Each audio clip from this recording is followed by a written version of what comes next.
जुहार समस्त को जय बड़ाम आ बड़ाम दयारू समस्ते भलरे थिबे निहाती। तो शिमिलीपाल 18 देउड़ पूजा हेउची एक प्रकृतिर पूजा। 18 देउड़ पूजा माने 18टी देउड़ को पूजा करा जाइथाय। किंतु समस्त 18टी देउड़ को पूजा करी जिबाकू समस्त बड़ाम और बड़ामणी मानक पई संभव होई न थाए। किछि भक्त एवं देहुरी माने मिसिकी 13टी देउड़ को पूजा करी जाइथांती।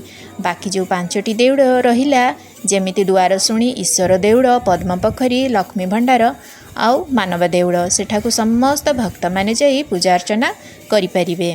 तेणु एई 5टी देउड़ रे पूजा करिया पई जहा जहा सामग्री दरकार होई थाए से विषय मु आपण मानकू किछि शेयर करूछि। तो आगर जो मैंने 18 देउड़ को पूजा करिया पई जाइछंती सेमानकू तो ए विषय जना अछि, किंतु जो बड़ाम और बड़ामणी माने प्रथम थर पई जाउछंती सेमानकू ए सूचनाटी बहुत हेल्पफुल हबो। तेणु समय नष्ट न करी चलंतु जानिबा पूजा पई कोन दरकार।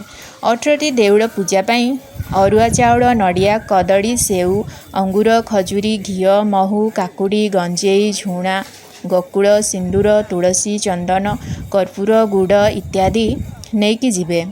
बड़ी पूजा पई बदा, कुकुड़ा, बतक लगी थाए। आउ जी प्रथम थर जाई थाए धड़ा कुकुड़ा नेकी जिबाकू पड़ी थाए। किंतु जड़े बड़ाम भक्त पई खाली नड़िया, सिंदूर, घिओ सड़िता दक्षिणा भी यथेष्ट होता है। सेतिकिरे भी बुढ़ा रजा खुशी होता है।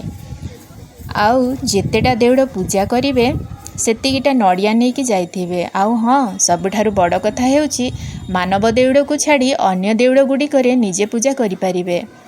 काहेकि ना सेठी समस्ते राजा और राणी, सेइथिपाई तो समस्त को बड़ाम और बड़ामणी बोली डका जाइथाए। मो तरफरु आपनकू अनुरोध एया कि जे घिओरे भरा हेइथिबा दीप लगेइबे नाही, कारण आपण दीप लगे देकी चली आसिबे दीपटी जड़ी जड़ी सारा जंगल को जाड़ी देइथिबो। सेथिप्रति ध्यान देबे, काहेकि ना प्रकृतिर सुरक्षा हेउची आम हातरे। तो ये थिला आजिका वीडियो माध्यम रे आपण मानकू छोट मेसेज टिए दबा। जदि आपनको वीडियोटी भल लगी थाए ताहले लाइक, कमेंट, शेयर मध्य करदेबे एवं चैनलटी को सब्सक्राइब करदेबे। रहिली पुणी देखा आउ एक नुआ वीडियो रे। Thank you. जय बड़ाम।